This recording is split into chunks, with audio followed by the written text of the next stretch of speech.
नमस्कार, सत श्री अकाल, सलाम दोस्तों। मैं रोहित गुप्ता, मेरे YouTube चैनल रोहित क्लासेस में आपका तहे दिल से स्वागत है।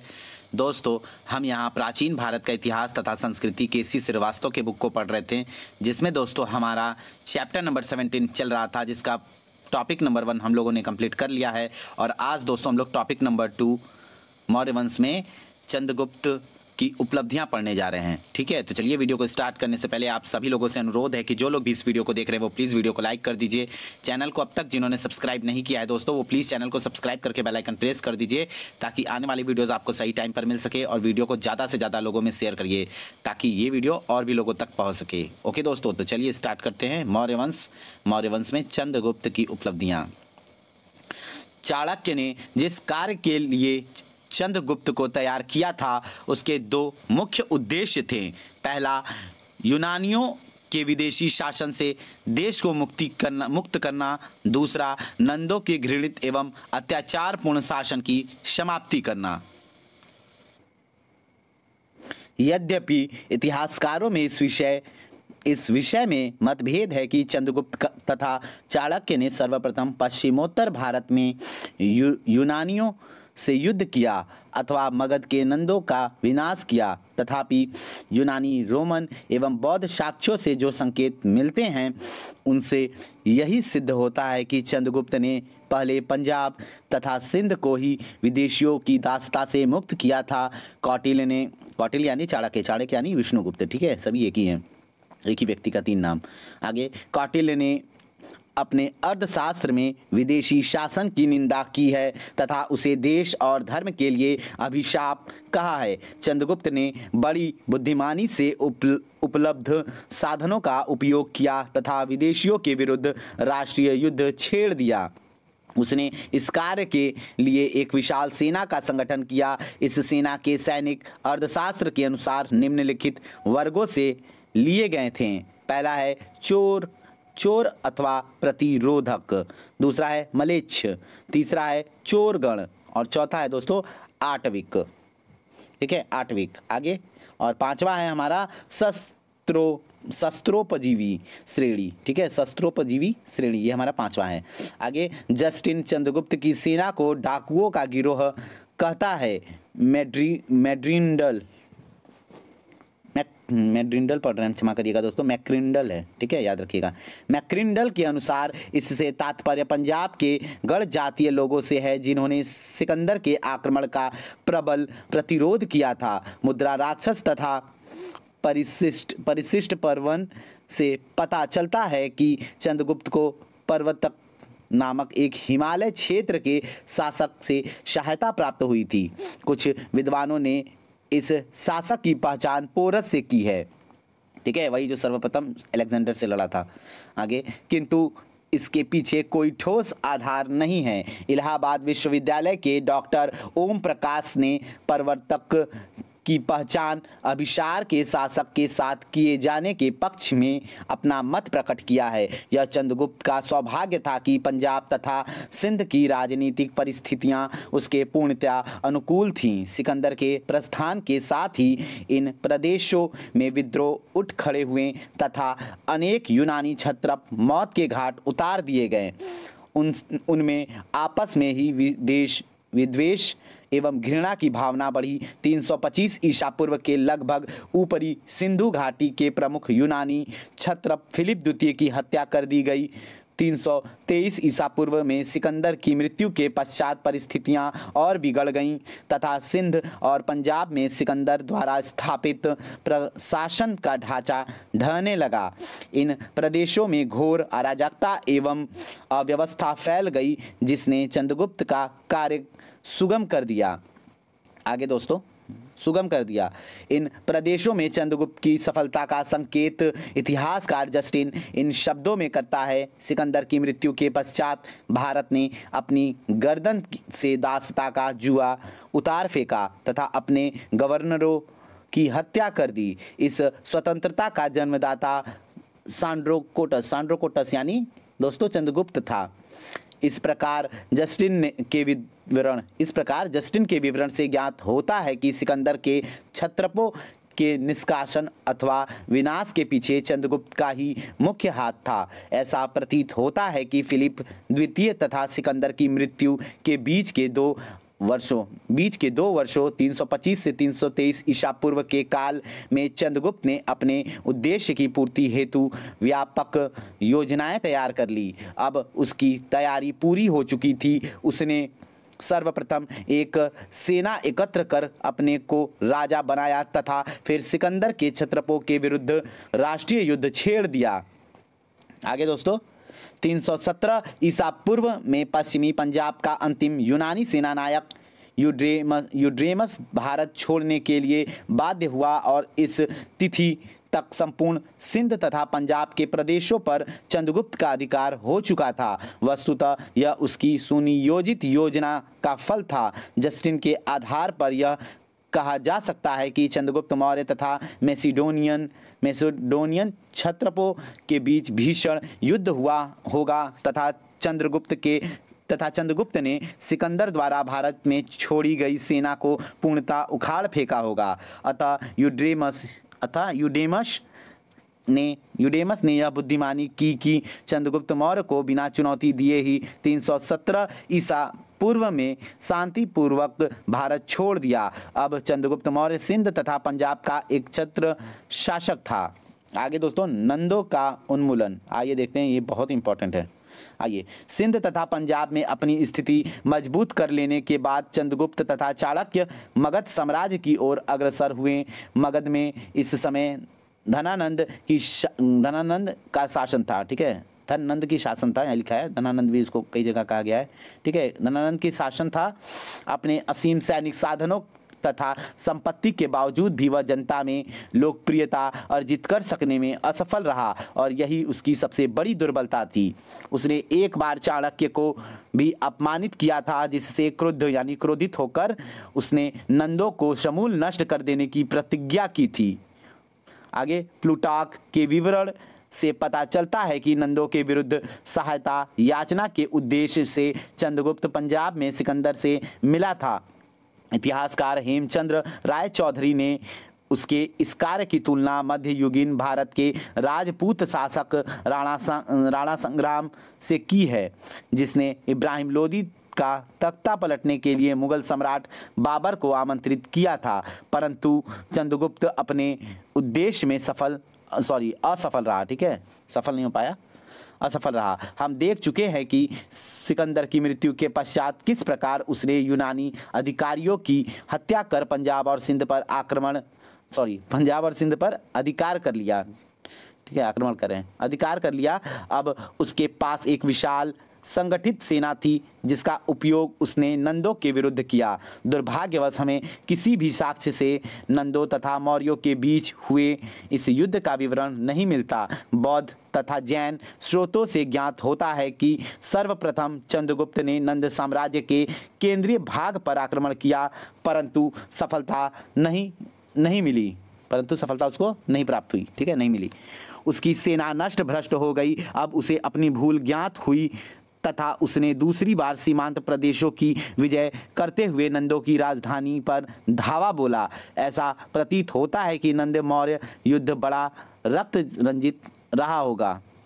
बौद्ध ग्रंथ मिलिंद पन्नों में इस युद्ध का बड़ा ही अति रंजित विवरण मिलता है। इस ग्रंथ में भद्रसाल नामक नंदों के मंत्री का उल्लेख हुआ है। इसमें युद्ध के हताहतों की संख्या बहुत बढ़ा चढ़ाकर बताई गई है, जो मात्र अलंकारिक प्रतीत होती है। इससे केवल इतना ही निष्कर्ष निकाला जा सकता है कि युद्ध बड़ा घमासान तथा भयंकर रहा। अंततः धनानंद मार डाला गया और चंद्रगुप्त का मगध साम्राज्य पर अधिकार हो गया। यह उसकी दूसरी महत्वपूर्ण सफलता थी। अब चंद्रगुप्त मौर्य भारत के एक विशाल साम्राज्य का शासक बन गया। आगे दोस्तों, सेल्यूकस के विरुद्ध युद्ध, आइए इसे भी देख लेते हैं, इंपॉर्टेंट है।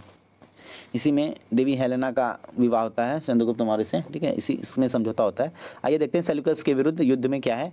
सिकंदर की मृत्यु के पश्चात उसके पूर्वी प्रदेशों का उत्तराधिकारी सेल्यूकस हुआ। वह वह एंटियोकस का पुत्र था। बेबीलोन तथा बैक्ट्रिया को जीतकर उसने पर्याप्त शक्ति अर्जित कर ली। वह अपने सम्राट द्वारा जीते गए भारत के प्रदेशों को पुनः अपने अधिकार में लेने का उत्सुक था। ठीक है, लेने को उत्सुक था।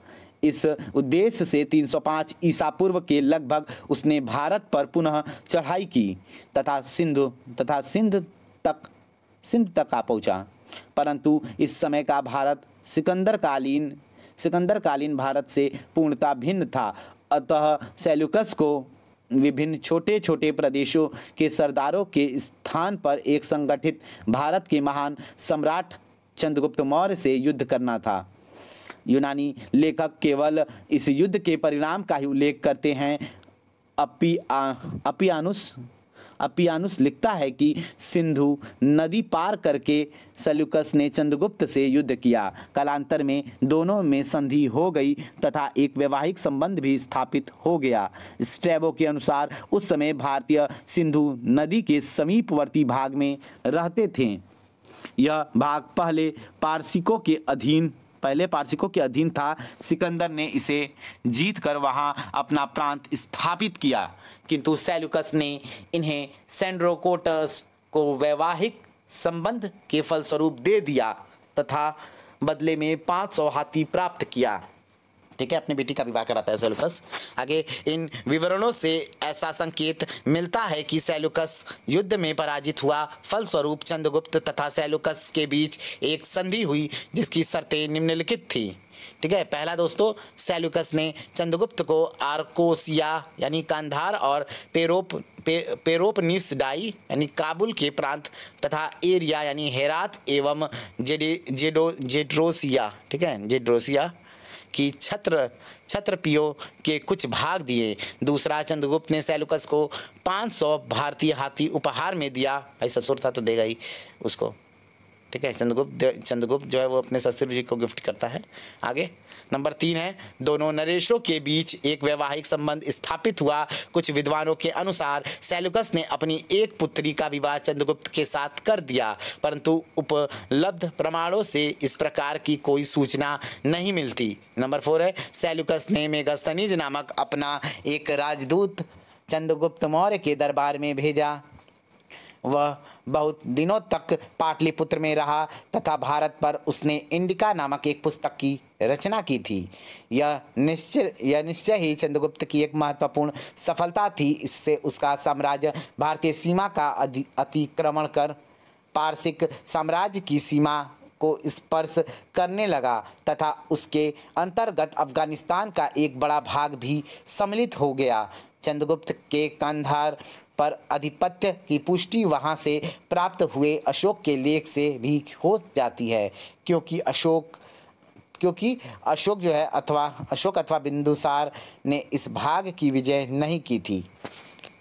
आगे दोस्तों, भारत ने सिकंदर के हाथों हुई अपनी पराजय का बदला ले लिया।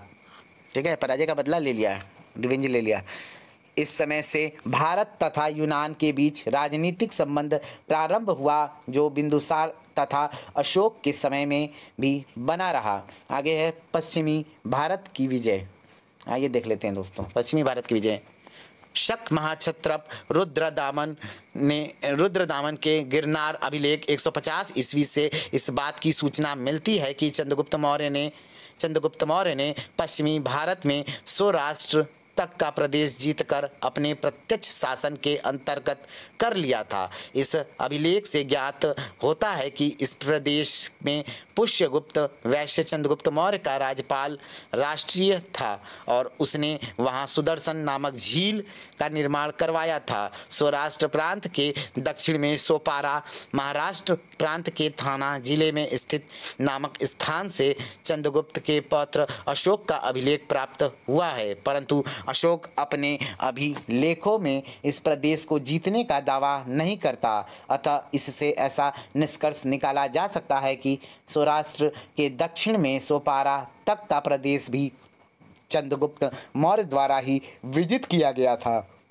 क्या कहता है? विजित किया गया था। आगे दक्षिण भारत, आइए देख लेते हैं। चंद्रगुप्त मौर्य की दक्षिण भारत की विजय के संबंध में अशोक के अभिलेखों तथा जैन एवं तमिल स्रोतों से कुछ जानकारी प्राप्त होती है। दक्षिण भारत में कर्नाटक तथा आंध्र प्रदेश के कई स्थानों से अशोक के लेख मिलते हैं, जैसे सिद्धपुर, ब्रह्मगिरी, जटिंगरामेश्वर पहाड़ी।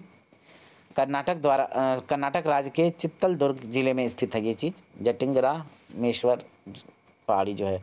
आगे गोवीमठ, पालकी, गुड्ड मास्की जिसको बोलते हैं, मास्की तथा गूटी आंध्र प्रदेश के कर्नूल जिले में स्थित है। अशोक स्वयं अपने अभिलेखों में अपने राज्य की दक्षिणी सीमा पर स्थित चोल, पांड्य, सत्य पुत्र तथा केरल पुत्र जातियों का उल्लेख करता है। उसके 13वें शिलालेख से ज्ञात होता है कि दक्षिण में उसने केवल कलिंग की ही विजय की थी। उसके पश्चात उसने युद्ध कार्य पूर्णतः बंद कर दिया, मतलब त्याग दिया था दोस्तों। आगे ऐसी स्थिति में दक्षिण में उत्तरी कर्नाटक तक की विजय का श्रेय हमें या तो बिंदुसार को अथवा चंद्रगुप्त मौर्य को देना पड़ेगा। बिंदुसार की विजय अत्यंत संदिग्ध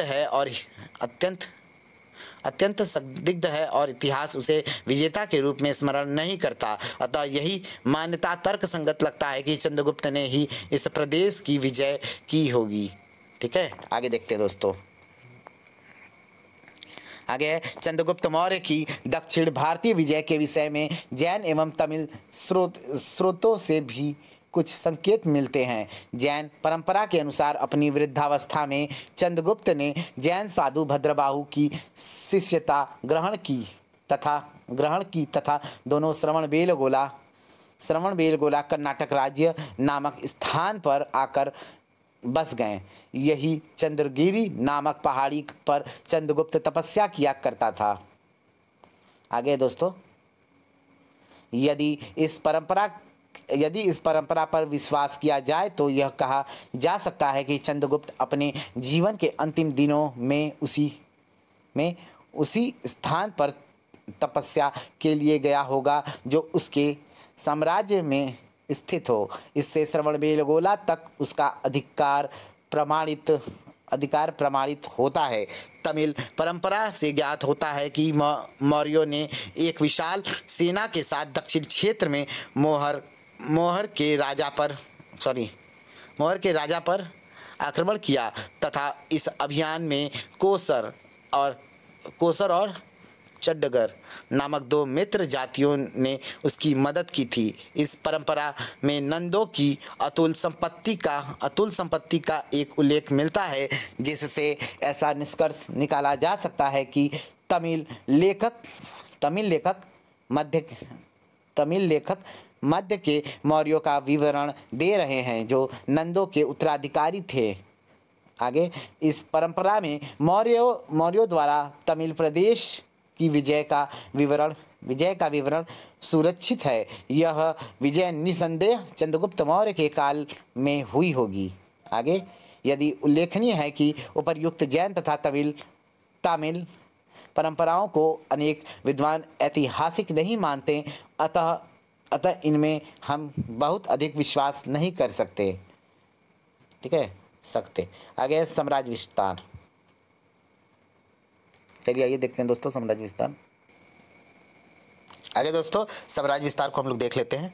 इस प्रकार चंद्रगुप्त मौर्य का साम्राज्य संपूर्ण भारत में फैल गया। प्लूटार्क ने लिखा है कि उसने 6 लाख की सेना लेकर संपूर्ण भारत को रौंद डाला और उस पर अपना अधिकार कर लिया। जस्टिन के विवरण से भी पता चलता है कि संपूर्ण भारत उसके अधिकार में था। मगध साम्राज्य के उत्कर्ष की जो परंपरा बिंबिसार के समय से प्रारंभ हुई थी, चंद्रगुप्त के समय में वह पराकाष्ठा पर पहुंच गई। उसका विशाल साम्राज्य उत्तर पश्चिम में ईरान की सीमा से लेकर दक्षिण में वर्तमान उत्तरी कर्नाटक तक विस्तृत था। पूर्व में मगध से लेकर पश्चिम में सौराष्ट्र तथा सोपारा तक का संपूर्ण प्रदेश उसके साम्राज्य के अधीन था। इतिहासकार स्मिथ के अनुसार हिंदू कुश पर्वत भारत की वैज्ञानिक सीमा थी। यूनानी लेखक इसे पेलोपोनेसस अथवा इंडियन कोकेसस इंडियन काकेसस, ठीक है, याद रखिएगा, इंडियन काकेसस। क्या पढ़ रहे हैं दोस्तों, क्षमा करिएगा, माफ़ करिएगा दिल से, इंडियन काकेसस कहते थे, ठीक है, हो जाता है, टंग स्लिप हो जा रहा है, माफ़ करिएगा उसके लिए। चलिए आगे, यही चंद्रगुप्त तथा सैल्यूकस के साम्राज्यों की सीमा थी। चंद्रगुप्त मौर्य ने सैल्यूकस को हराकर भारत की उस वैज्ञानिक सीमा पर अधिकार कर लिया था जिसे प्राप्त करने के लिए मुगल तथा अंग्रेज शासक व्यर्थ का प्रयास करते रहे। आगे, पाटलिपुत्र इस विशाल साम्राज्य की राजधानी थी, ठीक है। आगे है चंद्रगुप्त मौर्य का अंत। आइए देख लेते हैं दोस्तों। चंद्रगुप्त एक महान विजेता, साम्राज्य निर्माता एवं कुशल प्रशासक था। एक सामान्य कुल में उत्पन्न होते हुए भी अपनी योग्यता और प्रतिभा के बल पर वह एक सार्वभौम सम्राट के पद पर पहुंच गया। उसने देश में पहली बार एक सुसंगठित शासन व्यवस्था की स्थापना की और वह व्यवस्था इतनी उच्च कोटि की थी कि आगे आने वाली पीढ़ियों के लिए आदर्श स्वरूप बनी रही। वह एक धर्मप्राण व्यक्ति था। जैन परंपराओं के अनुसार अपने जीवन के अंतिम दिनों में वह जैन हो गया तथा भद्रबाहु की शिष्यता ग्रहण कर ली, ठीक है, चंद्रगुप्त मौर्य ने। आगे, उसके शासनकाल के अंत में मगध में 12 वर्षों का भीषण अकाल पड़ा। पहले तो चंद्रगुप्त ने स्थिति से निपटने की पूरी कोशिश की किंतु उसे सफलता नहीं मिली, ठीक है। आगे देखते हैं दोस्तों।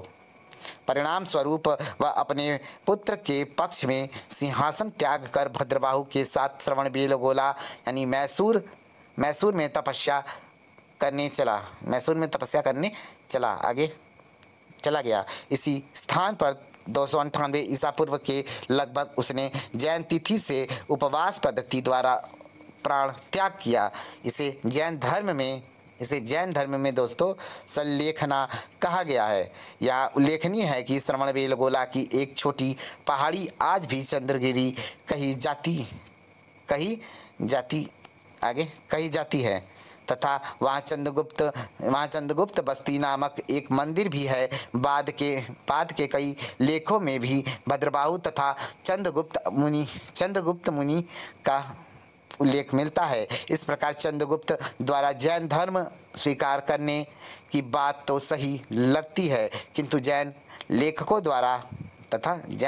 द्वारा 12 वर्षीय अकाल का विवरण सही नहीं प्रतीत होता। यूनानी राजदूत मेगास्थनीज जो चंद्रगुप्त की राज्यसभा में यानी भारत में चंद्रगुप्त का जो राज्यसभा था उसमें निवास करता था, कहीं भी अकाल की स्थिति का उल्लेख नहीं करता है। अन्य किसी साक्ष्य से भी इसकी पुष्टि नहीं होती। आगे तिथि क्रम देख लेते हैं दोस्तों। तिथि क्रम। चंद्रगुप्त मौर्य के शासन काल की विभिन्न घटनाओं का कालक्रम निर्धारित करना कठिन है। यूनानी प्रमाणों के आधार पर इस विषय पर कुछ निष्कर्ष निकाला जा सकता है। हम देख चुके हैं कि 323 ईसा पूर्व में सिकंदर को बेबीलोन में मृत्यु हुई। इसके पश्चात बेबीलोन में उसके साम्राज्य का बंटवारा हो गया। उसके साम्राज्य का दूसरा विभाजन 321 ईसा पूर्व के लगभग हुआ। इसमें पेलोपोनेसस यानी काबुल यूनानी साम्राज्य का सबसे पूर्वी प्रदेश यानी क्षत्रपी माना गया तथा यहाँ सिंधु नदी के पूर्व किसी भी प्रदेश का उल्लेख नहीं मिलता। इससे ऐसा लगता है कि 321 ईसा पूर्व तक यूनानियों का अधिकार सिंधु क्षेत्र में न रहा। हम यह भी जानते हैं कि इस क्षेत्र से यूनानियों के निष्कासन में चंद्रगुप्त का ही मुख्य हाथ था, ठीक है। एक सेकंड दोस्तों, क्षमा करिएगा, बाहर से साउंड आ रहा था, चलिए को नहीं, मुख्य हाथ था। अतः ऐसा माना जा सकता है कि 323 ईसा पूर्व से 321 ईसा पूर्व के बीच चंद्रगुप्त ने अपने को पंजाब तथा मगध का शासक बना लिया होगा। आगे देखते हैं दोस्तों। उसके राज्यारोहण की संभावित तिथि 322 ईसा पूर्व मानी जा सकती है। पुराणों के अनुसार उसने 24 वर्षों तक शासन किया, अतः उसकी मृत्यु 298 ईसा पूर्व के लगभग हुई होगी। इस प्रकार हम चंद्रगुप्त मौर्य का शासनकाल 322 ईसा पूर्व के लगभग से 322 ईसा पूर्व के लगभग से 298 ईसा पूर्व तक मोटे तौर से ही सही मान सकते हैं। आगे देखते हैं दोस्तों। आगे 322 ईसा पूर्व की तिथि का समर्थन चीन के कैंटन में रखे हुए लेख, जिसे बिंदुओं का लेख कहा जाता है, से भी हो जाता है। इसमें बिंदुओं का प्रारंभ महात्मा बुद्ध के महापरिनिर्वाण से प्रारंभ होकर 489 ईस्वी तक जाता है, जबकि उसका पूरा योग 975 हो जाता है। यदि बुद्ध के महापरिनिर्वाण तथा बिंदुओं के प्रारंभ होने के समय में 1 वर्ष का अंतर मान लिया जाए तो तदनुसार महापरिनिर्वाण की तिथि 975 + 1 - 489 = 487 ईसा पूर्व होगी। ठीक है। आगे पाली ग्रंथों से पता चलता है कि महापरिनिर्वाण के 218 वर्षों बाद अशोक का अभिषेक हुआ तथा यह उसके सिंहासन पर बैठने के 4 वर्षों बाद संपन्न हुआ था। इस दृष्टि से अशोक के सिंहासन पर बैठने की तिथि 273 ईसा पूर्व तथा उसके अभिषेक की तिथि 269 ईसा पूर्व आती है। पुराण चंद्रगुप्त तथा बिंदुसार की शासनावधि क्रमशः 24 तथा 25 वर्ष बताते हैं। इससे यह निष्कर्ष निकलता है कि चंद्रगुप्त का राज्यरोहण 273 + 49 बराबर, यानी 273 + 49 = 322 ईसा पूर्व में हुआ। ठीक है। मूल्यांकन देख लेते हैं दोस्तों। चंद्रगुप्त की उपलब्धियों को देखने के उपरांत यह स्पष्ट हो जाता है कि वह एक महान विजेता, साम्राज्य निर्माता तथा अत्यंत कुशल प्रशासक था। एक सामान्य कुल में उत्पन्न होते हुए भी उसने अपनी योग्यता एवं कुशलता के बल पर अपने को एक सार्वभौम सम्राट बना लिया। वह भारत का प्रथम महान ऐतिहासिक सम्राट था जिसके नेतृत्व में चक्रवर्ती आदर्श को वास्तविक स्वरूप प्रदान किया गया। यदि यूनानी स्रोतों पर विश्वास किया जाए तो कहा जा सकता है कि चंद्रगुप्त की महान सफलता अधिकांशतः उसकी वीरता, अदम्य उत्साह एवं साहस का ही परिणाम थी। जब हम देखते हैं कि चंद्रगुप्त के पीछे कोई राजकीय परंपरा नहीं थी तो उसकी उपलब्धियों का महत्व स्वतः स्पष्ट हो जाता है। यूनानी दासता से देश को मुक्त करना, शक्तिशाली नंदों का विनाश करना तथा अपने समय के एक अत्यंत उत्कृष्ट सेनानायक सेल्यूकस को नतमस्तक करना निश्चित रूप से चंद्रगुप्त की असाधारण सैनिक योग्यता के परिचायक है। जैसा कि पीछे लिखा जा चुका है, उसने भारत की उस वैज्ञानिक सीमा को अधिकृत कर लिया जिसके लिए मुगल तथा ब्रिटिश शासक व्यर्थ का प्रयास करते रहे। आगे चंद्रगुप्त एक वीर योद्धा एवं साम्राज्य निर्माता ही नहीं था, अपितु अत्यंत योग्य शासक भी था। मौर्यों की प्रशासनिक व्यवस्था को कालांतर की सभी भारतीय प्रशासनिक व्यवस्थाओं का आधार कही जा सकती है। बहुत कुछ चंद्रगुप्त की रचनात्मक प्रतिभा तथा उसके गुरु एवं प्रधानमंत्री कौटिल्य की राजनीतिक सूझबूझ का ही परिणाम थी। इस प्रकार चंद्रगुप्त एक निपुण तथा लोकोपकारी शासन व्यवस्था का निर्माता था। उसका शासनादर्श बाद के हिंदू शासकों के लिए अनुकरणीय बना रहा। यहाँ तक कि मुस्लिम तथा ब्रिटिश शासकों ने भी राजस्व व्यवस्था, नौकरशाही तथा पुलिस व्यवस्था के क्षेत्रों में मौर्य शासन के प्रतिमानों का ही अनुकरण किया। मौर्य प्रशासन के अधिकांश आदर्शों को आधुनिक युग के भारतीय शासन में भी देखा जा सकता है। चंद्रगुप्त ने अपने व्यक्तित्व एवं आचरण से कौटिल्य के प्रजाहित के राजादर्श को कार्य रूप में परिणत कर दिया। उसकी सफलताओं ने भारत को विश्व के राजनीतिक मानचित्र में प्रतिष्ठित कर दिया। चंद्रगुप्त द्वारा विदेशी कन्या से विवाह करना भारत के तत्कालीन सामाजिक जीवन में एक क्रांतिकारी परिवर्तन था। इससे उसके मस्तिष्क की उदारता सूचित होती है। यदि जैन परंपरा में विश्वास किया जाए तो कहा जा सकता है कि वस्तुतः चंद्रगुप्त एक राजर्षि था जिसने अपने उत्तरकालीन जीवन में राज्य के सुख वैभव का परित्याग कर तप करते हुए स्वेच्छा से मृत्यु का वर्णन किया। ठीक है, कौटिल्य और उसका अर्थशास्त्र दोस्तों, परिशिष्ट कौटिल्य और उसका अर्थशास्त्र दोस्तों, इस टॉपिक से हम लोग जो है नेक्स्ट वीडियो में पढ़ेंगे। वीडियो को ज़्यादा लंबा नहीं करते हैं, ठीक है। तो थैंक यू फॉर वाचिंग, मिलते हैं दोस्तों नेक्स्ट वीडियो में। प्लीज़ आप लोग वीडियो को लाइक कर दीजिएगा। चैनल को अब तक जिन्होंने सब्सक्राइब नहीं किया है दोस्तों, वो प्लीज़ चैनल को सब्सक्राइब करके बेल आइकन प्रेस कर दीजिएगा ताकि आने वाली वीडियोज़ आपको सही टाइम पर मिल सके। और वीडियो को ज़्यादा से ज़्यादा लोगों में शेयर करिएगा ताकि ये वीडियो और भी लोगों तक पहुँच सके। ओके दोस्तों, तो चलिए मिलते हैं नेक्स्ट वीडियो में। Bye bye, good night, take care, शुभ रात्रि दोस्तों, खूब पढ़ते रहिए, खूब बढ़ते रहिए। Thank you so much.